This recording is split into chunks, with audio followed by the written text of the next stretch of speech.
Hey everybody, this is Modern Refugee. This is going to be the second video that I want to make on food storage. The first one I did on kind of how I store flour.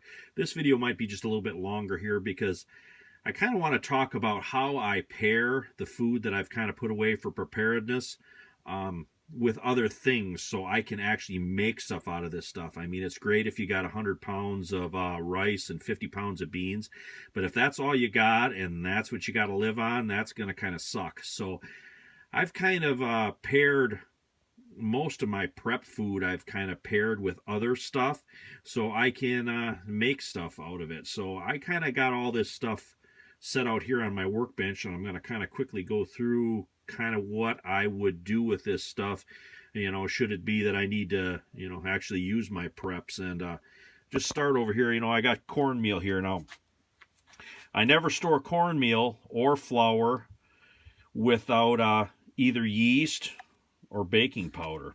And another thing with cornmeal, you can store it with Parmesan cheese, you can cook it, and you can make polenta. Cooked cornmeal with some Parmesan cheese in it is actually pretty decent. It's the same thing with pasta. Now, this is, you can, do the Mylar bag if you want to. This happens to be dry canned macaroni that I have here. But, that's going to be stored again with some Parmesan cheese or maybe some tomato paste. So I can take those couple ingredients that I got all stored together and I can make something out of it. Same thing, if I got a canned ham, I'm going to either have some canned baked beans around it or, some canned apples, something to make something out of that. Same thing with beans. I got several different kinds of dry beans here.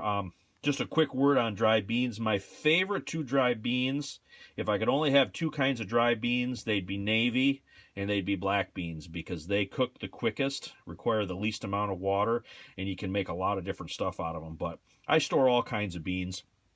Like, most people that are in preparedness do. They store a lot of dry beans. But, I don't store dry beans unless I got rice with them. Beans, rice, and then Creole seasoning. I put a bottle of Tony Chachere's in pretty much every container that I do beans and rice in. So if I got beans and rice in a container, there's going to be a can of Tony Chachere's along in with it. Same thing with oatmeal. I store oatmeal.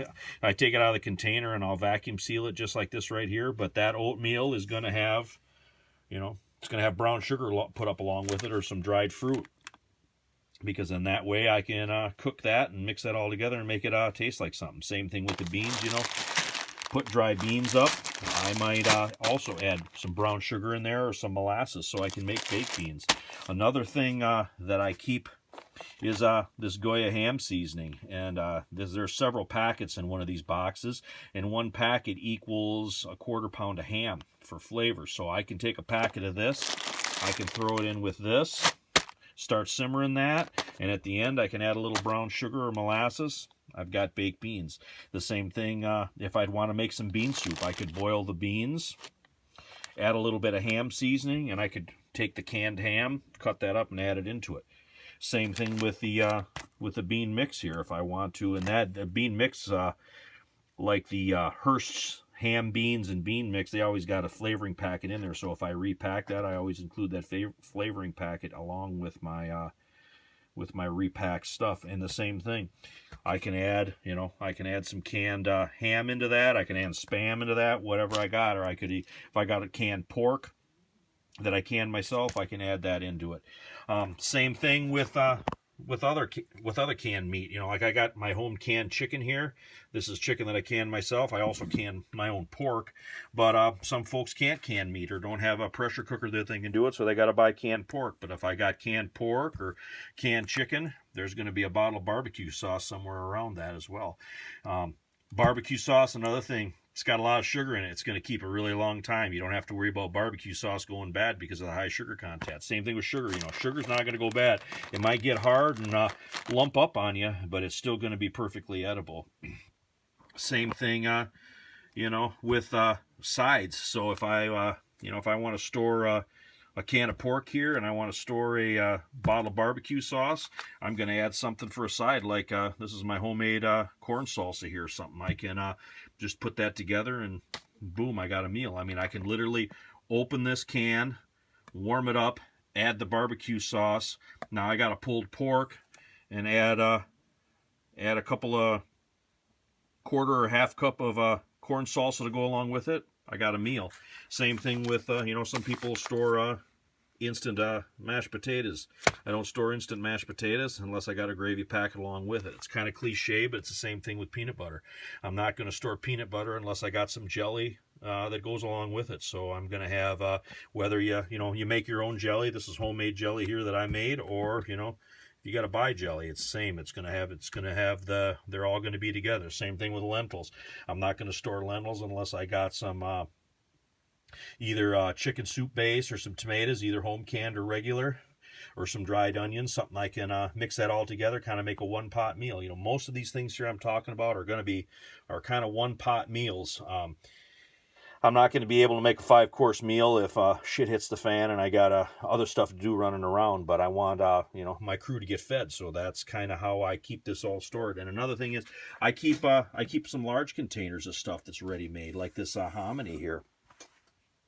You know, I can throw that together with a little bit of again, this is canned pork here with green chili sauce, and this is my home canned green sauce here that I made with my jalapenos from the garden.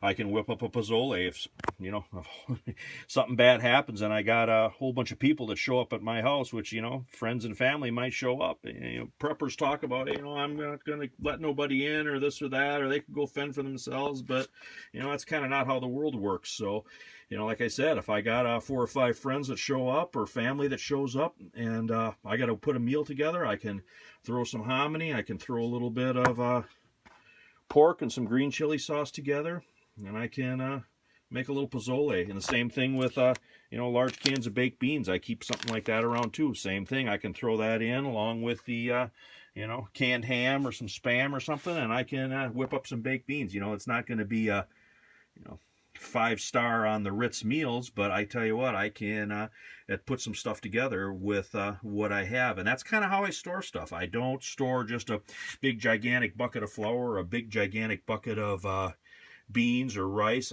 Everything is going to be a combination of something. So, you know, it's going to have one main item in it, and then it's going to either have flavorings or proteins or something. That's kind of how I store all my stuff. So that's kind of what all this stuff is here. I just kind of wanted to bring that up, that's kind of how I store my stuff. If I ever got to use it in a pinch, it's going to be bing, bang, boom. If I got to make something in a hurry, I can make something in a hurry. And if I got a little bit more time, I can make something like baked beans or bean soup. I can soak the beans. And I also got canned beans here. Every prepper that's got dry beans, they should have some canned beans too, just in case you're not going to have time to cook. What if you just open a can of something up and make something quick? You don't have enough time, or you know, don't have enough security where you can start a fire up or whatnot. You might be preoccupied with other things if there's something bad happening. So that's kind of my take on how I store my food here. And like I said, everything that I got here is, you know, shelf stable. Everything that I showed you here, this is all stuff that can just sit on a shelf or in a bucket or wherever. Don't need any refrigeration, don't need any electricity to keep all this stuff. So anyway, just kind of wanted to show you guys this. I hope you got something out of this video. Want to say thank you to all my subscribers out there. I hope you learned something from my videos. If you got any questions, put them in the comments. I'll try to answer them. This is Modern Refugee. You guys have a great night.